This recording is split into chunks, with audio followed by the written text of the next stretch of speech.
அப்போது ரொம்ப கவனமாக இருக்கணும். மற்றவங்க மேலே நம்மளை வச்சிருக்கிற கசப்பு ஒரு நாள் நமக்கு நன்மையை உண்டு பண்ணாது.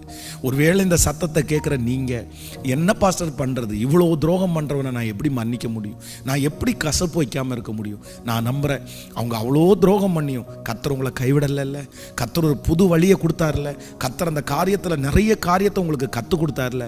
அதனால் யார் மேலேயும் கசப்பில்லை, யார் மேலேயும் கசப்பில்லை, எல்லாம் நன்மைக்கு தான். அவங்க நமக்கு செஞ்ச தீமை கூட நமக்கு நன்மை தான். அதில் நீங்கள் பயப்படவே வேண்டாம். நான் உங்களுக்காக ஜெபம் பண்ணுறேன். தகப்பனே, இன்றைக்கு இந்த சத்தத்தை கேட்கிற பிள்ளைகள் யார் மேலே கசப்போடு இருக்கிறாங்களோ அந்த கசப்பிலிருந்து மன்னித்து வெளியே வருவதற்கு ஆண்டவர் ஒரு உதவியை அனுப்புகிறதற்காக ஸ்தோத்திரப்பா. இந்த 100 நாட்கள் முடிகிறதுக்குள்ள இந்த ஞானத்தை கொடுத்துருங்கப்பா.